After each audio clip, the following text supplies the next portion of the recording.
来，车。你能帮我进去吗？可以吗，王太太？可以啊，你看这台阶儿，轮椅都上不去，抱进去呗。啊。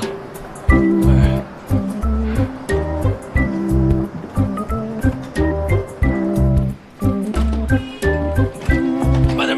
哎，好嘞，来，我给你往前挪啊。哎，你们来了。老板。哎，老板。哎，怎么回事啊？哎呦，这个受了点小伤。哦。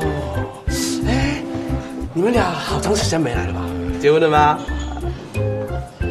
雨明结婚了，小韩还没有。哦。老板，点菜。好。老3样。来一个香里腊肉、宫保鸡丁，还有双椒鱼头。哎呦，双椒鱼头你吃不了吧？这太辣了。我给你点的，你不是喜欢吃吗？我吃什么都行。没关系的，再来2碗米饭，我半碗，你1碗半。再来2杯冰的酸梅汤，我把我的冰都给你。啊。好了，就这些吧。哎呀，哎，别。那什么，你吃什么呀？对不起，我真的不是故意的，因为之前总是跟他来，所以都习惯了。没事儿。你想吃什么？你们这热菜都已经点差不多了，那就再来个凉菜。泡椒凤爪。老板就这样去吧。哦，好的，马上打。泡椒凤爪，这百爪挠心的，够酸的呀。我没事儿，我能吃。你是病人，你吃不了。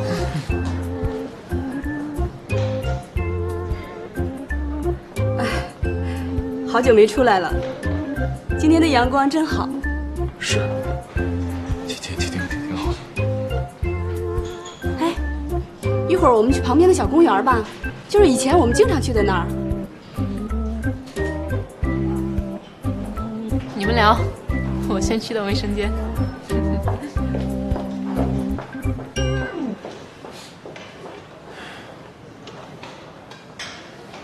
他不会生气了吧？应该没有。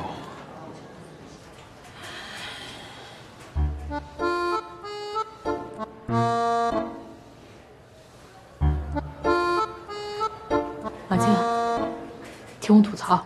我点一泡椒凤爪，结果他在那边说什么？哟，百爪挠心啊，够酸的呀！哎，你说他什么意思？百爪挠心，这真说到你心里去了吧？什么说我心里去了？他就这样，老抓着我要爆发的临界点。你可千万不能爆发，你这一爆发就成泼妇了，这吃饭的都没了。我知道，我说这种人真是太难对付了，老扎着我，我还没法回我。那人家也是见过世面的，好不好？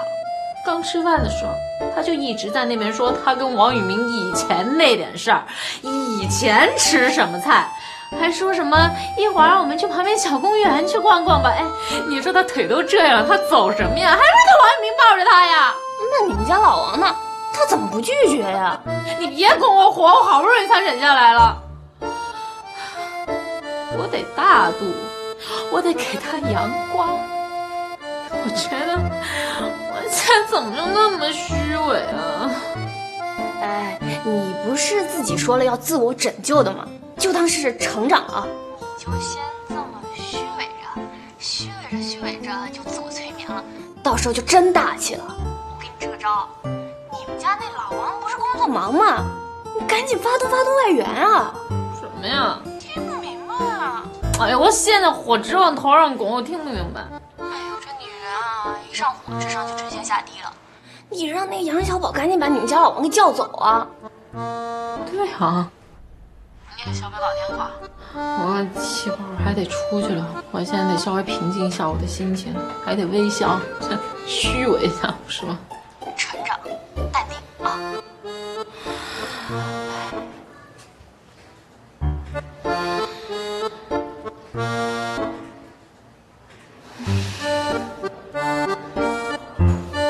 医生嘱咐你的话，你一定得记住了，知道吗？像这种双椒鱼头这么辣的东西就不能吃了，不容易康复，知道吗？知道啦。哟，都吃差不多了，要不叫老板买单吧？别，你还没吃呢。我不饿。江律师，哎，你今天忙吗？我最近都不怎么忙。你看今天这饭吃的，你也没吃什么东西，也没说话，要不然一会儿就让雨明陪我吧。哎呦，我呀，可以啊。我都觉得挺尴尬的，你不觉得呀？稍等。哎，小宝，怎么了？死循环？怎么会出现死循环呢？行，我知道了，我马上回来啊，等我马上到啊。哎，好嘞，哎，那个小韩，不好意思，我公司有点事儿，我得先回去。你去吧，反正今天的风也放了。哎呀，你看，真是实在不好意思啊，我这公司啊刚起步，这个项目对我来说还挺重要的，我要不回去吧，这仨都得抓了瞎啊。好了，你别解释了，再解释就没意思了。人家老板买单。哎，来了。多少钱啊？老顾客给你们打个折啊，160，160。哎，怎么样？口味还可以吧？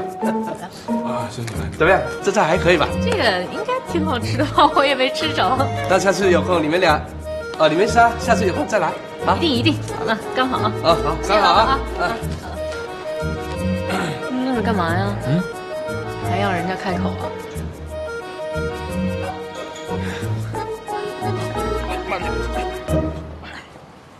那个，我先上班去了啊，那你也就送他进去吧啊。赶紧去吧。啊，小韩，康复这事儿别着急，得一步一步来，好不好？啊，别啰嗦了，赶紧走吧。哎，我走了。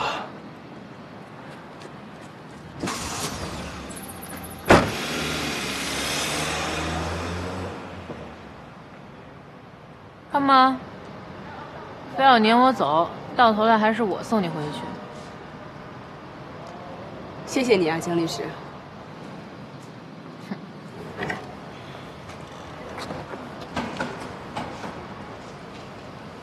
我想下来走走。下来，你没搞错吧？你腿这样，你活动？我都住了2个多月的医院了，一个人躺久了，意志都会跟着倒下去。今天高兴，我想下来活动活动。我相信，我一定能恢复到和以前一样。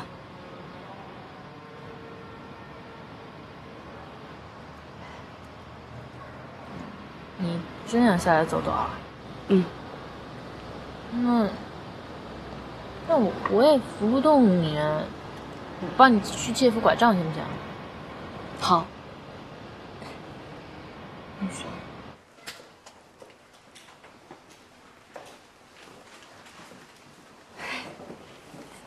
你行不行啊？我觉得啊，我这脚可以受点力了。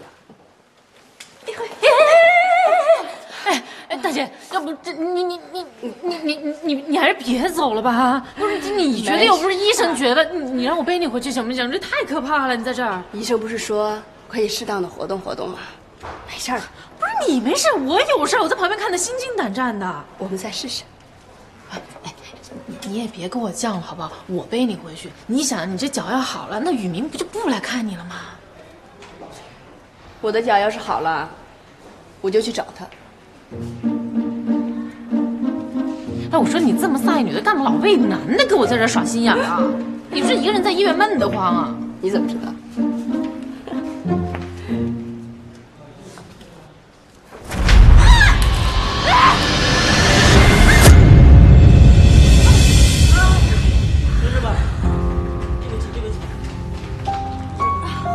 小韩，你没事吧？小韩，你没事吧？小韩，医生，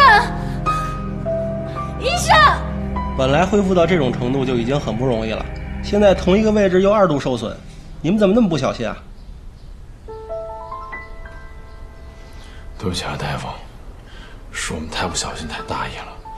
他现在严重吗？骨伤的问题我们可以想办法，但是神经损伤本来就是个未知数，现在就更不好说了。你们也别压力太大，既然已经这样了，就得面对现实。以后呢，小心点照顾，我们也会尽量想办法。谢谢您，给您添麻烦了。谢谢医生。对不起，行了，别担心了，他会好起来的。我不是故意的。我知道你不是故意的，可是你来医院照顾他，你是不是故意的呀？咱们能不能不再纠结这件事儿了，行吗？那我也做不到看着你去照顾你前女友，我心里还能踏踏实实的呀。你看，我已经答应让你来照顾他了，你说你心里还装种小心思，你有意思吗？哎，他万一要是站不起来了怎么办？那我都跟他说了，让他不要自己走，他自己非要站起来的。还有，小宝打电话催着我回去，是不是你指使的呀？我没干过这种事儿。行，咱说好了，咱们别再为小韩的事纠结了，行吗？那你俩一起去你们以前吃过的餐厅，点以前点过的菜，聊得热火朝天，还抱进门抱出门的，最后还一块逛公园，他还撵我走，那换做我你能舒服吗？是你对我太没有信心了。我以为你回来了，我们就应该重新开始了。从哪儿开始啊？从对彼此的信任开始。你说你揣这么多心眼儿，你让人不舒服了，你知道吗？是我心眼多行了吧？我心眼多到我为了护着他，我后脑勺子磕地上都没跟人说过。你磕地上了，那我看看来，让我看看，看看磕哪儿了，疼不疼啊？啊，我看看好不好？来来来，哎呀，我看看。哎呀，你这别着急，你慢慢说。那好，那我晚上回来。怎么了呀？啊？我姐丢了，你去照顾小韩吧，我走了。哎呀，你这样，我去跟小韩打个招呼，我陪你去啊，你等我啊，等我一下，马上啊。他没来找过我，也没给我打过电话。那要不要一块儿找找去？我怕他到时候见到我，他会更生气。一面，哎，跟依林的事儿，给你们添麻烦了。请我小莫和依林，还得靠你们多照顾。姐夫，谢谢你们了。就是那天过生日那事儿啊，你也别想多了。等那事过去之后啊，我再约你纪念馆啊。那我先走了。你给我找到他，给我发个短信。哎，那我先进去了。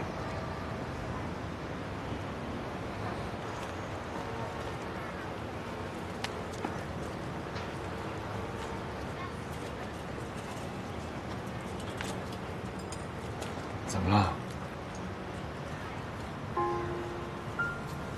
没事儿，想起我姐大学时候的样子了。那时候特别崇拜我姐，每年她都要在大礼堂给新生致辞，毕业的时候还要做毕业演讲。我就翘了课过来看她做演讲，在台下像个粉丝一样看着她，觉得她特大方，特漂亮。那时候林伟啊，就站我旁边。那时候他看他的眼神，让我觉得别说是这辈子了，就是下辈子他也不会放手。他午饭喝腻了吗？让他给他倒枸杞汤。对啊，今天外面风是挺大的。放心吧，没淋湿。老公，那我到了，我先进去啊，不跟你说了。拜拜。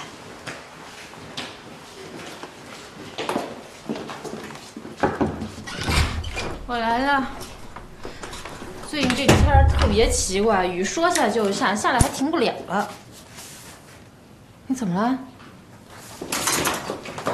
没事吧？怎么了你啊？没事，风湿老毛病。你都这样了还没事？我去给你把医生叫过来吧，这我也不敢碰他。我这是旧伤，很多年以前受的旧伤，一下雨就痛。哎呦，等太阳出来就好了。哎，一凡啊，你上那个雨生微博，看看他还要待几天呀？让他赶紧去非洲大沙漠去。哟，这都什么时候了？别开玩笑了。我没开玩笑。哎，我知道有一款膏药治风湿好像挺好的，要不我给你弄2片，你试试。哎，你别透了，现在腰上的东西还没切下来呢。也是，那怎么办呀？如果说喜欢那杯斯塔。好的。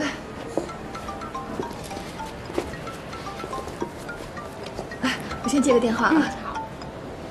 喂，一凡。哎姐，你有没有什么办法是能治风湿骨痛的？那得贴膏药吧？膏药不行，他现在腰上贴不了，身上带着护具呢。哦，要是这样的话，那就应该得热敷。哎，最简单的办法，你呀就弄一个热水袋，你就不停地给它换热水，一直要敷下去，这样应该就能起到缓解的作用，好吗？哎，好，你先试试吧。哎，好，欢迎光临。哎，看一下床跟床垫都有。好，我们这边是专业做床和床垫的。哦，床垫是德国原装进口的，这可以试试吗？可以试看看啊，可以感受一下。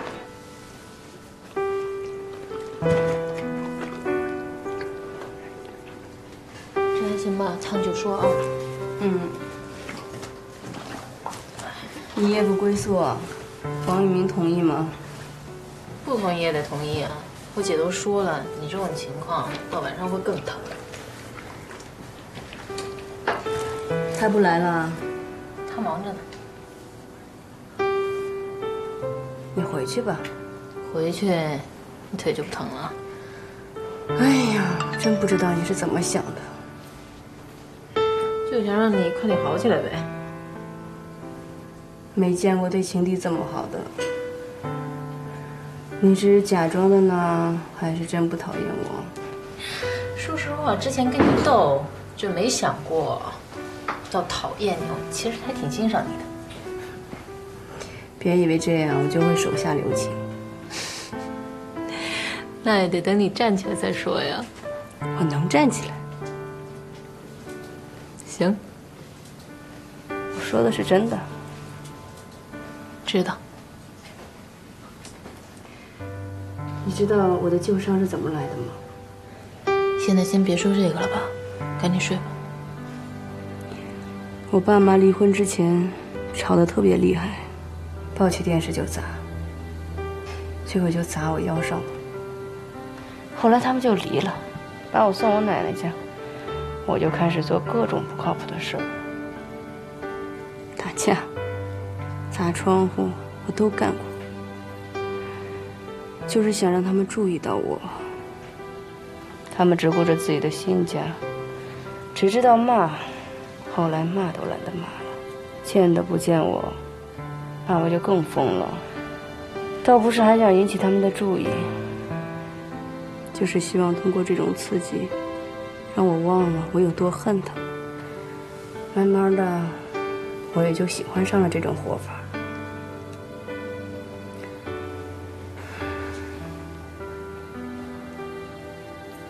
接着说啊，怎么不说了？还以为你不想听，走了呢。听着呢，说吧。我没什么朋友，他们都怕我，就王玉明不怕。我奶奶去世以后，我就只有他了。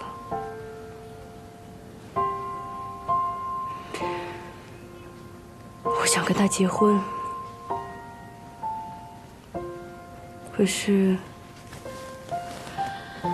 一想到我爸妈，我就对家特别惧怕，甚至有些厌恶。我想，那我们就跑吧，去过另外一种跟家没有关系的生活。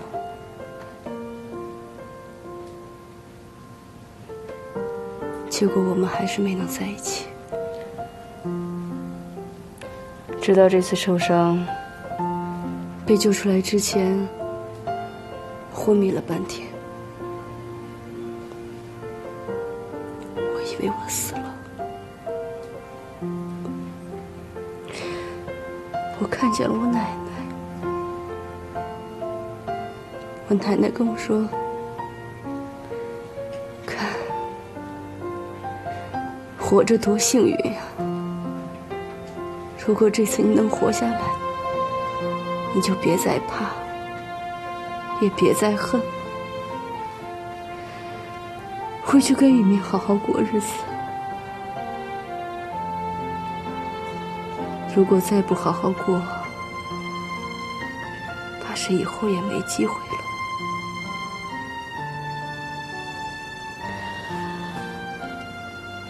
这次受伤回来，他一直往医院跑。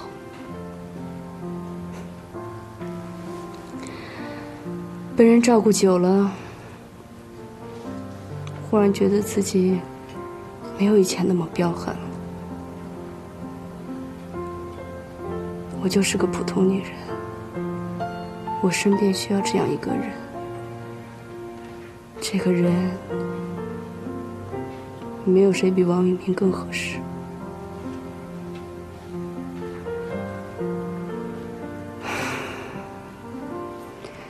开始讨厌我了吧？太不知恩图报了。不会，我很理解你啊。你别同情我了，没用。就算有用，我也不会同情你的。赶紧睡吧。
刚给我姐打电话啊，他现在被他们领导派到冷冻库去盘点，折腾坏了都。哎呀，这只能说呀，万事呢开头难，慢慢就好了啊。嗯，小韩晚饭吃过了吗？嗯，吃过了。刚吃的。是啊。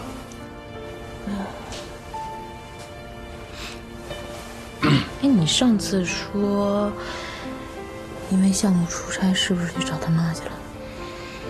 嗯。你怎么跟我说实话呢？那不是我怕你小心眼儿嘛，是吧？再者说了啊，我是真想找个人来照顾他，因为我觉得我们俩这……你自己说，你这是为了什么？你看他对他妈那态度，他能接受他妈吗？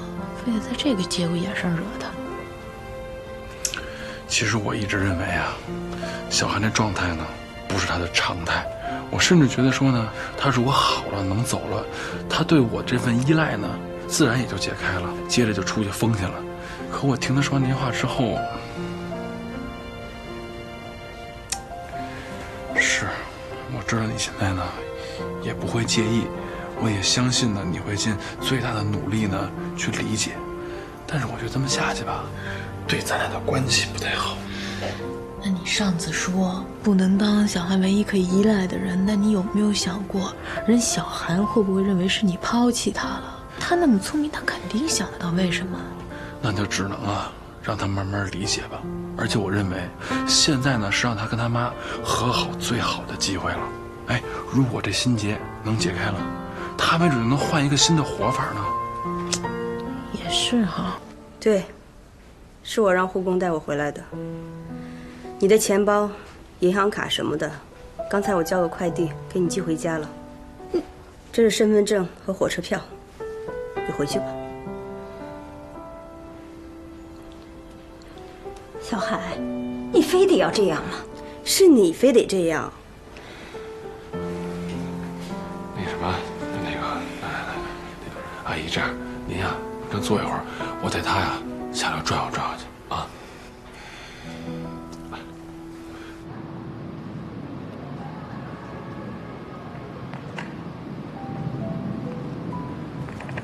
不觉得你今天做的有点过分吗？如果今天他的手机也放在包里，让你一块儿给寄走了，他身上1分钱都没有，哎，他要是走丢了怎么办？啊？满大街都是派出所。派出所？谁去接？让你去你去吗？让我去，他连我电话号码都没有，你让他怎么办？随便。不是小韩，你为什么要这样呢？管不着。我是管不着，我是不想再看着你们互相折磨下去了。你别说了，小韩，作为你的朋友，我必须要告诉你，我不能再这么纵容你下去了。你纵容我？王玉明，你别以为我不知道你的真实想法，你以为我只是反抗我妈？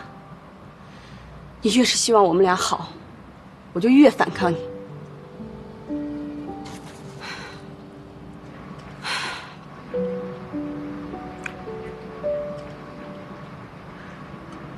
小韩，我只能跟你说一声对不起。是谁说的？永远都不会放弃我。我现在也没说要放弃你啊。你别解释了。你可以消失，你可以不来医院，你可以不跟我联系，我不会主动找你的。你现在用这种方式，你什么意思呀？捡了一只流浪狗，临走之前，给它放了一把狗粮。你既然要走，你干嘛不走得干脆一点儿？我没有说过我要走。那一天你跟一凡说的话我都听见了。我可以一直陪着你，而且现在我也是这么想的。可是有些事情我给不了也做不到，我是怕你陷进去。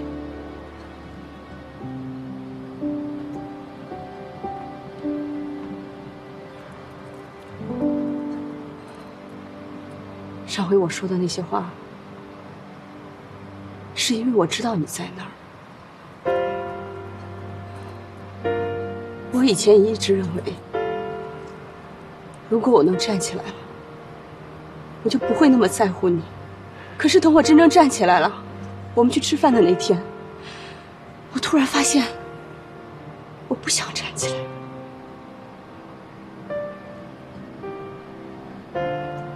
我选择了让你抱。我已经陷进去了，王一鸣。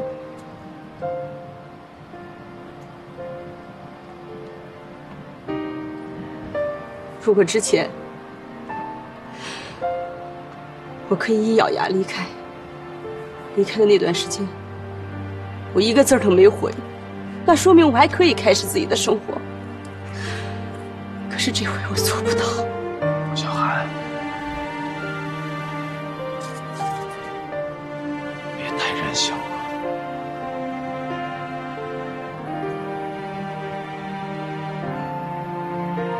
直到刚才，我还一直坚信，你跟他只是生活上的伴儿，你跟他和好，只是因为你对你们婚姻的承诺，是因为你对他的愧疚。我一直都坚信，没有一段感情能够超越我们。是我错了。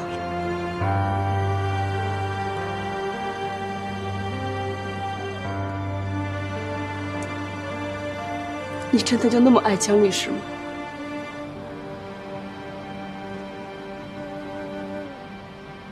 对。你走吧。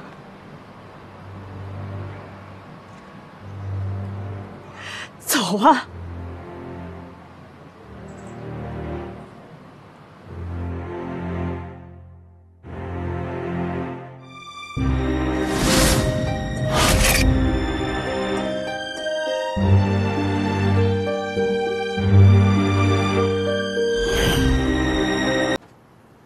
你来干嘛？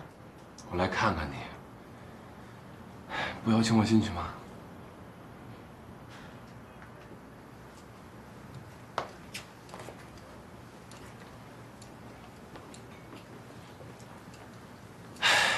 行啊，给自己收拾的挺舒服，怪不得不想回家呢。说吧，找我什么事儿？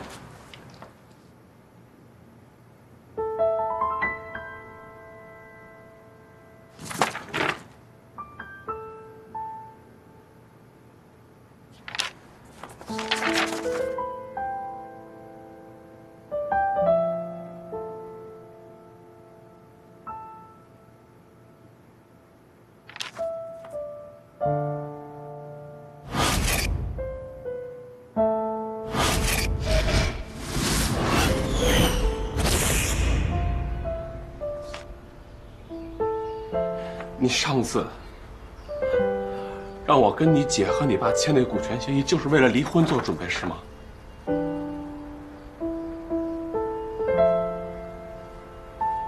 你开公司，我给你的那一部分钱，算是婚前财产，可以作为股份，也可以作为借贷。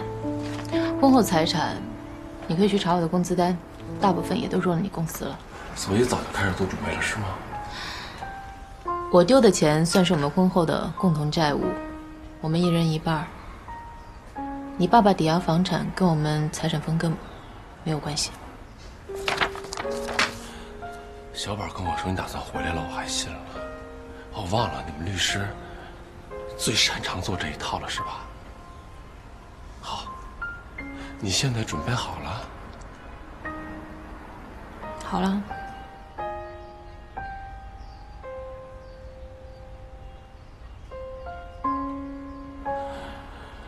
我还为了小韩的事感到内疚呢，没想到你比我现实。你什么时候变成现在这样了？不是我什么时候变成这样了，是现在的你，只配这样的我。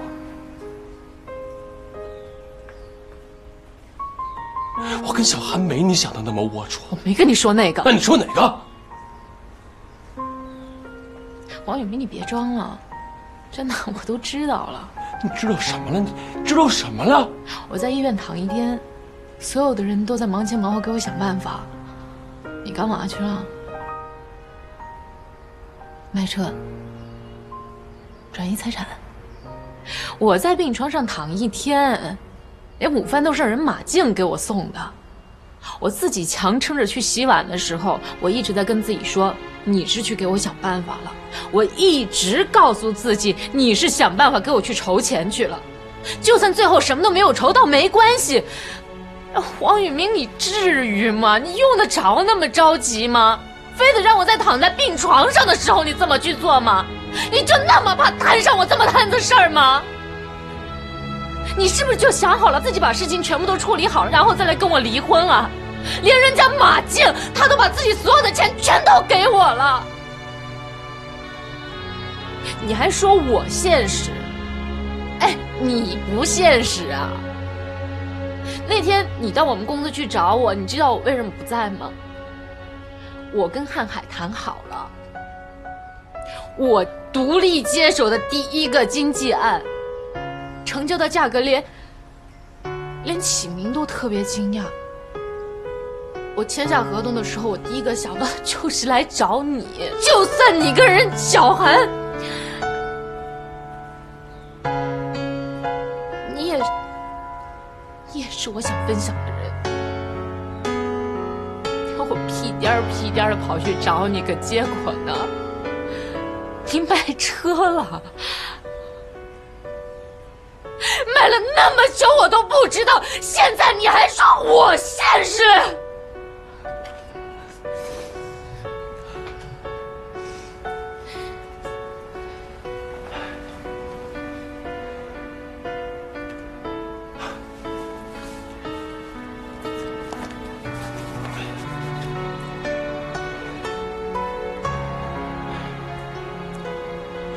这个是卖车的钱，陈涛把钱给我了。今天来就是想把这卡给你，让你拿着它去还债。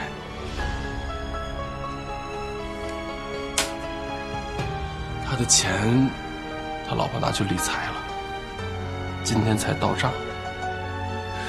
之前没弄清楚情况就稀里糊涂的去办交易了。对了，还有之前跟你说那些话，我每一句都是真的。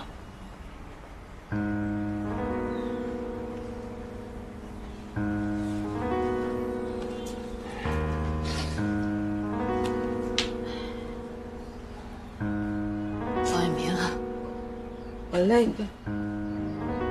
真的，跟你在一起太折腾了。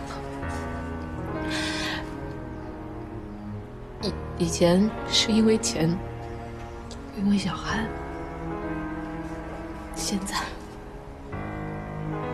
没有原因。没想到我们俩的信任竟然到了这么一个地步。之前签完合同我去找你，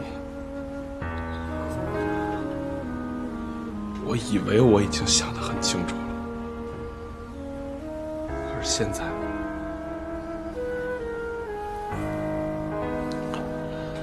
我跟你一样迷茫。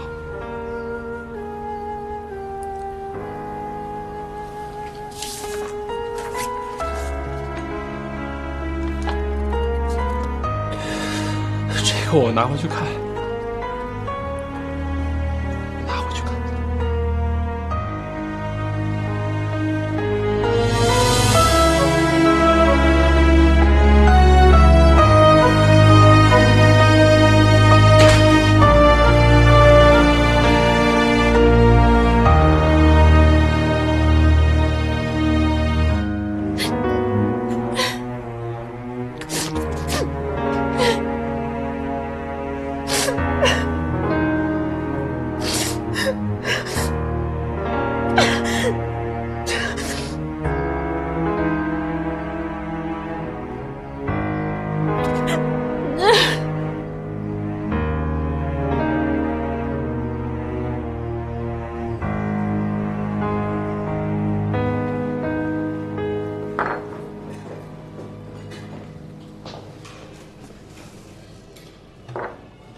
什么事儿啊？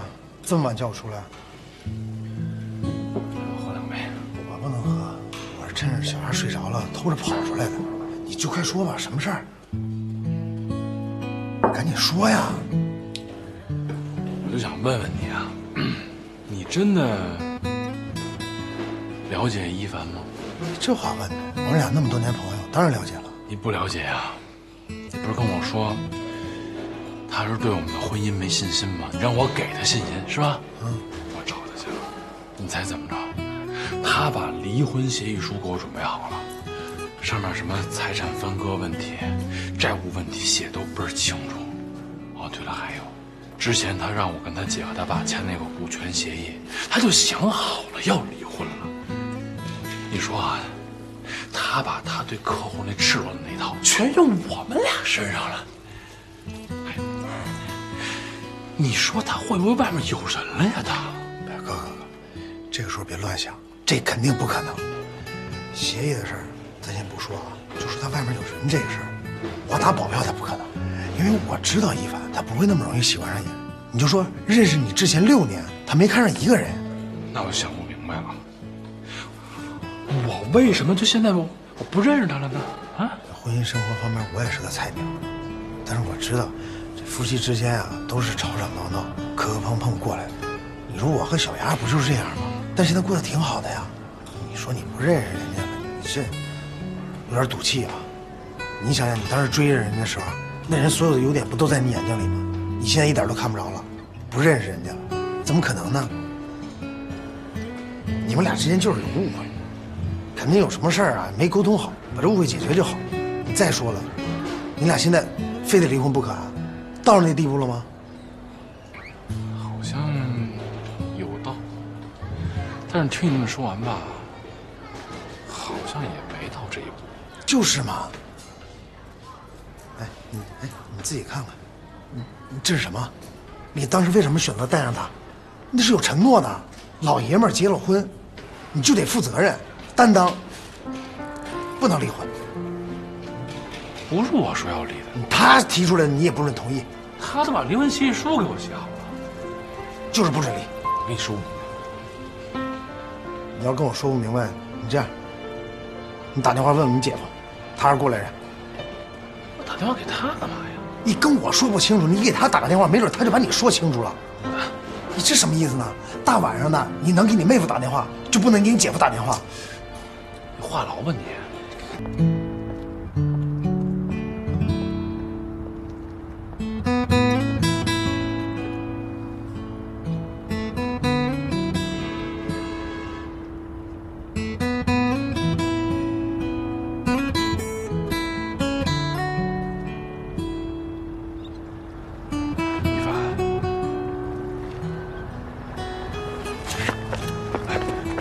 一凡，有些话我必须要跟你讲。自从我跟你领了结婚证以后，我就认定是你了。在我心里，我只爱你一个人。我知道小韩的事情让你心里不舒服了，但是我必须要告诉你，照顾小韩是出于一个普通朋友的道义，可对于你而言，你是我一生要守候的那个人。是我承认，前段时间有很多事情我做的不对，我因为工作的事情我忽略了你。但是你知道为什么现在这个公司叫宇凡科技吗？我就是想通过现在这个公司，让我们俩的未来能够美好起来。所以我想恳求你，咱俩能不能静下来，心平气和的好好的谈一谈？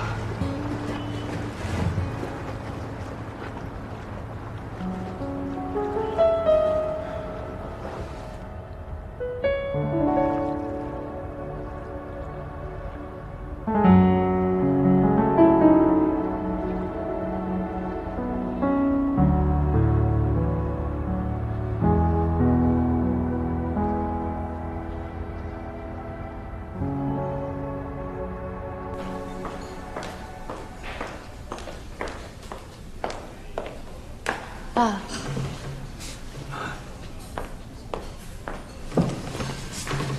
喝点咖啡。怎么把我约到这儿来呀？在家里没法跟你聊，你妈妈总讲我。一凡啊，离婚对于一个女人来说，不能太草率。你怎么跟我姐说一样的话呀？我明白你们的意思。现在我年纪已经到这儿了，如果再离婚的话，的确没什么优势。但是其实我已经想清楚了，不就是过日子吗？我自己一个人也可以啊。没想到在感情问题上，你这么不自信。这不是不自信，无非就是成为再生女。您看婚姻市场那些在墙上挂着的离过婚的三高女，挺正常的。看来你对男人还一点都不了解。你知道一个中年的单身的男人要找一个什么样的女人结婚吗？漂亮的，听话的。男人们都喜欢漂亮的女人，但是男人真正在面对婚姻的时候，那是非常挑剔和谨慎的。你知道男人要找一个跟他生活一辈子的女人是什么样的？那您说是什么样的？好，那我就给你讲一下我自己的真实故事。当年我在纽约读书的时候，我住在郊区。有一天赶上暴风雪，我的车抛锚了。当时四下了无人，雪呢越下越大，天呢越来越黑。我在原地跺脚取暖，可是那救援的车怎么都来不了。就在这时候，从远处开过了一辆车，在我的面前停留了一下，就又开走了。开车的是一个长相很普通的女孩，是个美籍华人。正当我一个人在那人生地不熟的地方感到绝望的时候，那个女孩又折返了回来。原来她是回到家里去了一个备胎，又开了30公里的车来找我。后来呢？她帮着我一起用千斤顶把备胎换上了。在那暴风雪中，我看到他那被雪花吹得红彤彤的脸的那一刹那，我觉得什么美丽呀、性感都不重要了。只有这样的女人，才是能够跟我生活一辈子的人。所以你们就谈恋爱了？是啊，我们相爱了。可是后来在一次车祸中，他永远的离开了我。我无法忍受那巨大的痛苦，我就回国了，离开了那让我伤心的地方。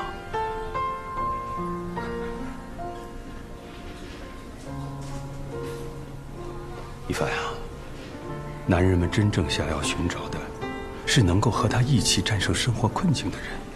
也许他没有十足的美色，但是却有一颗独立的、坚强的、善良的内心。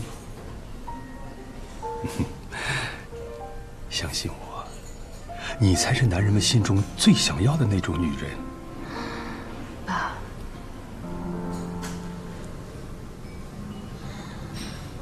您放心吧，我们的事儿我们自己会处理的。好，我理解。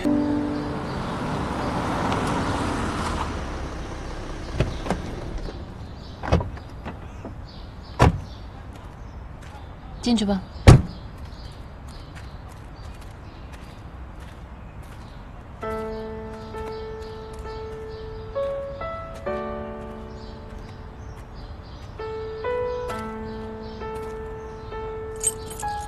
你姐和你姐夫不都和好了吗？你姐夫前段时间还回来过呢，怎么又闹成这样了？我姐找人跟踪他，被我姐夫发现了，他也是被骗怕了。那你姐现在怎么样了？正睡着呢。睡着挺好，现在睡着比醒着好。要不晚上咱俩坐坐，把咱俩的事儿聊一聊。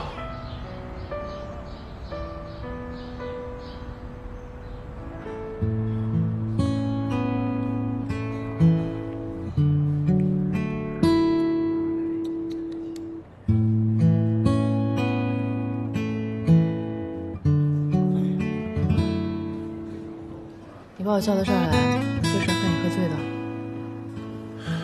我带你上这儿来，是想让你看看这舞台，问问你还记不记得了？记得怎么能不记得呢？心情越不好，记得越清楚。当时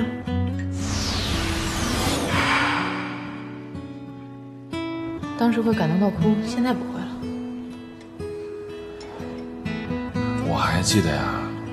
行了，你别说了，我不想听。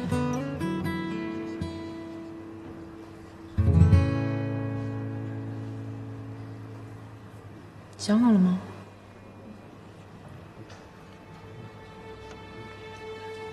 想好了。想好了就签字吧。我想和好。不可能。怎么就不行呢？我是招你了，我还是惹你了？如果我要真干了什么对不起你的事儿，你跟我离婚，行，我认。可有吗？啊，小韩的事我不都跟你解释过了吗？卖车的事我也说明白了，还有那些乱七八糟的事，那都是咱俩自己记的疙瘩，咱俩把疙瘩解开不就行了吗？非要离婚吗？就没有别的解决方案了吗？啊？那行，那我问问你，你想明白了吗？你要是觉得合同和协议哪不合理，咱们可以再商榷。你别拿那破纸跟我说事儿行吗？我们俩的感情已经沦落到要用这种方式来解决了吗？那你告诉我应该怎么解决？我给你那么多时间，你想过吗？我没想吗？太好笑了，我没想吗？我一直想尽一切办法，想让你怎么回心转意，你呢？你就想让怎么签那破字儿？你想让我回心转意，那你早干嘛去了？哎，你要是早点把事情想清楚了，我们至于到今天这样吗？是我也不明白了，怎么就到今天这地步了呢？啊？为什么就到今天这地步了呢？我就至于在你那儿无可救药了吗？我的问题好吗？是我的问题。我做律师的，我处理那么多离婚案，我怕了好吗？现在落到我们自己头上，我更怕了好吗？我自己的问题 OK？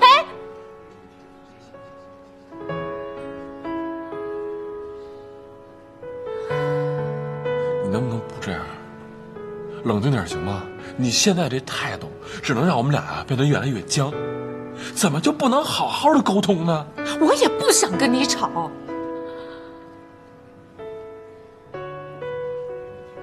我也吵累了，你没发现吗？我们现在真的已经到了没有办法沟通的地步，你没有发现吗？结婚前，我跟我姐跟我爸说，我就想找一个能给我安全感的男人。当初你在这儿跟我求婚，也是信誓旦旦的说要给我幸福，要让我快乐，让我做个全世界最幸福的女人。你做到了吗？真的，跟你结婚我就没有想过要把这个日子凑合着过。我觉得我们两个人在一起真的是挺不容易的，我特别想好好的把这个家维系好。可后来发现，我真的是一点气儿我都喘不过来了，一件事接着一件事不停的来，我每天都在过着处理矛盾的日子。你妈跟我闹矛盾，你不管，我自己解决；我生病住院，你也不管，我也自己解决。小孩那事儿，你根本就没有考虑过我的感受，我也只能自己解决。王宇明，你到底还有多少事让我自己解决？我撑不住了。我错了。错了还不行吗？我错了，是我想的不够仔细，行了吧？你说这些都对，我觉得我们俩呀，走到今天挺不容易的。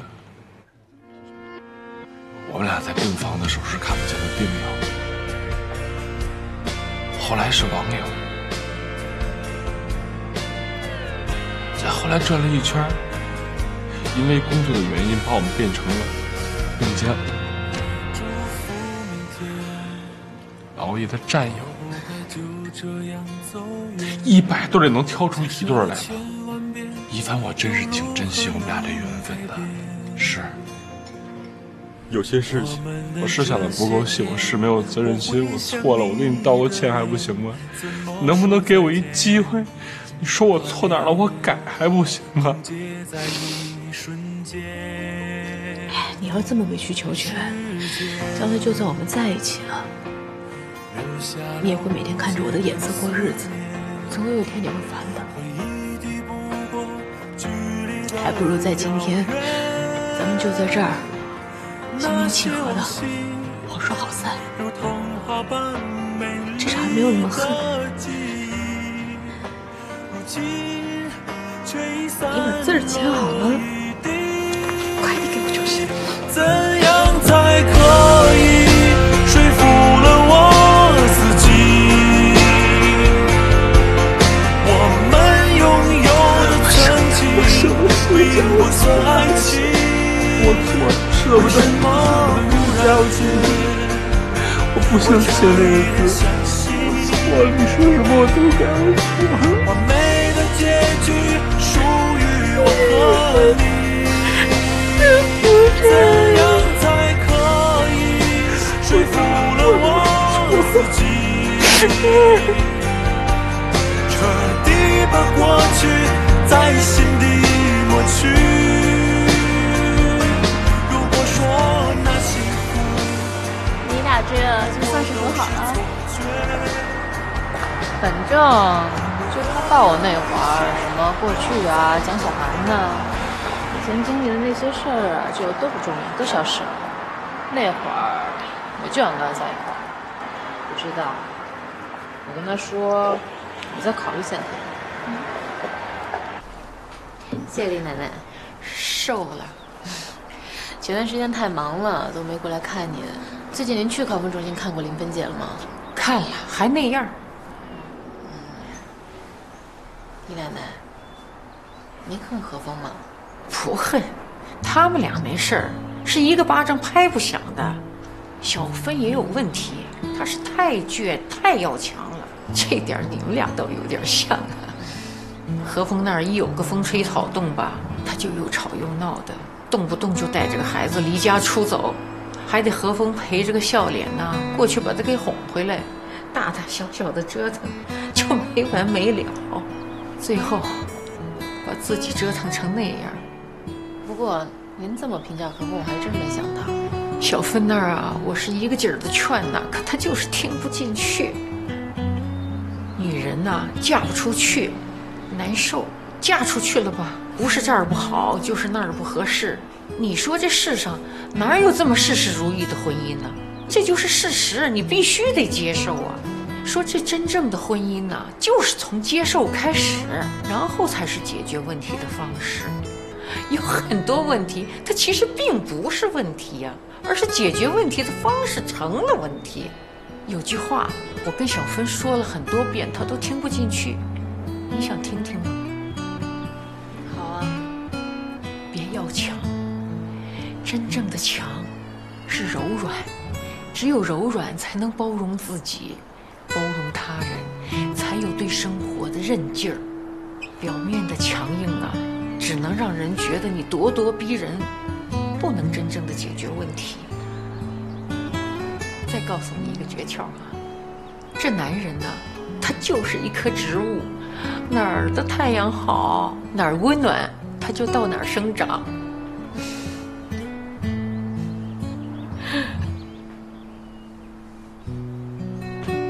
一帆啊，你可要过得好，别像我们家小芬那样，处处往坏了想。我和你妈都希望你过得好。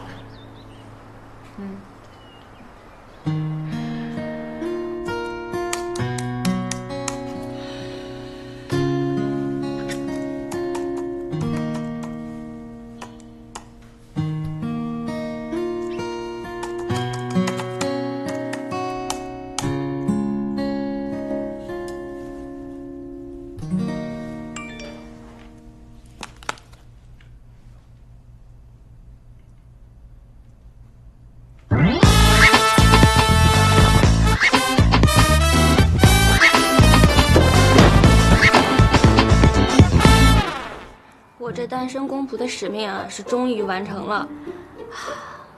辛苦了，亲，我会给你打赏的。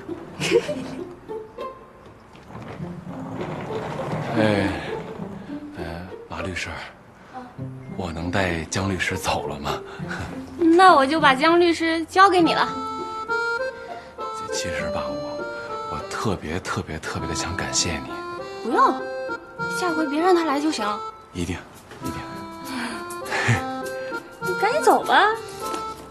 再来，亲爱的。哎，你要是再赖着，我就不让你走了。拜了。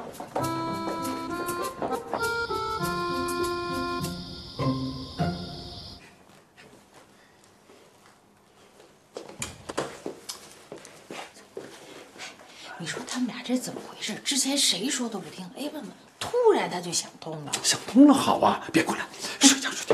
哎呦，快走！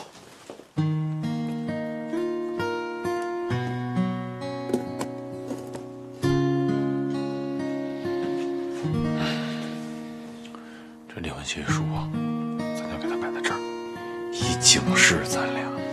以后呢，咱要是闹了别扭，就过来看看。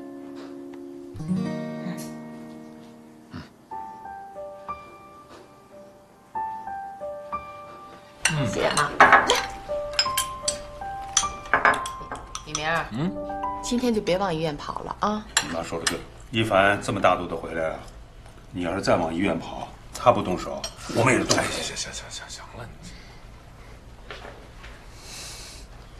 妈，今天早餐有多的吧？管够，有的是。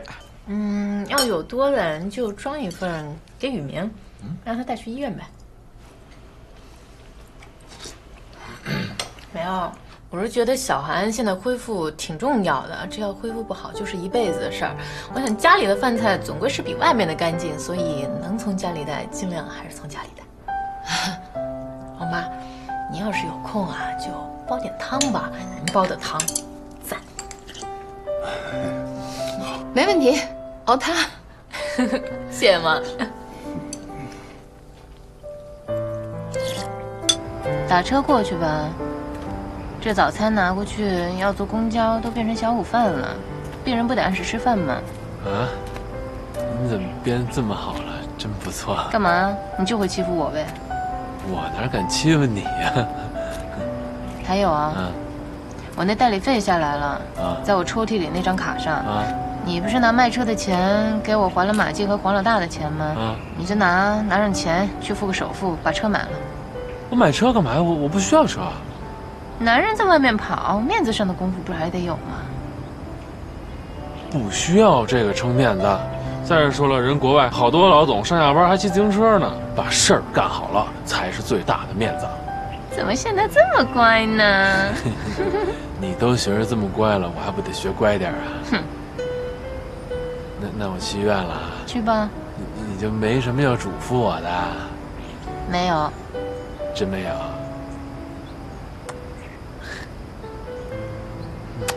那我走了啊。去吧。哎，我要不捎你段吧？不用，又不同路，你赶紧走吧。那我真走了。去吧。嘿。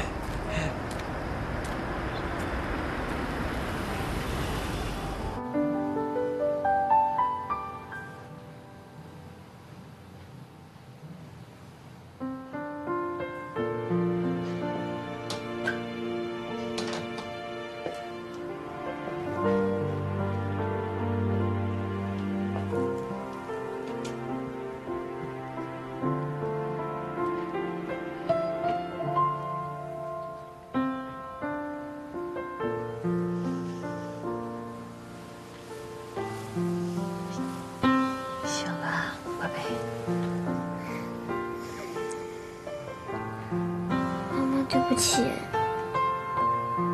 我不再说我恨你了。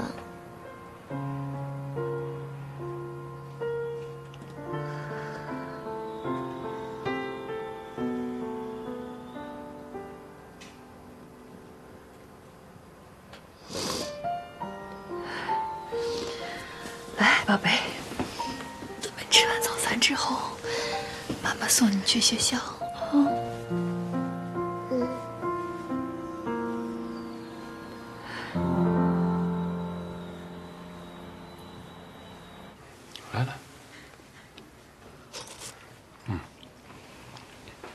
昨天大夫说呀，我可以适当的下床活动活动。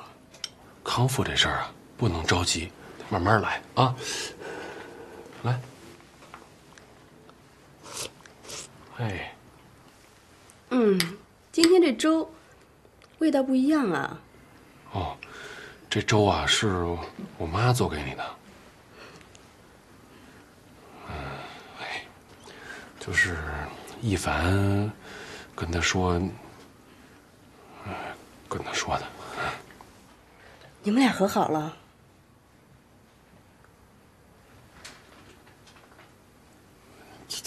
怎么叫和好了呢？本来一直就挺好的。你太小看女人的第六感了。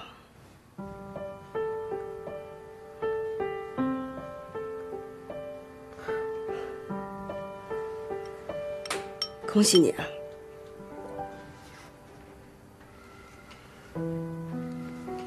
吃饭的时候别老说话。来，哎呦，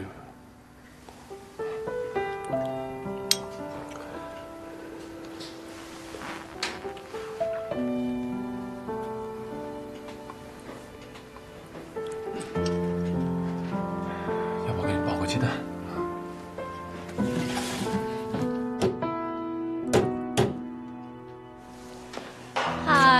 ？Good morning。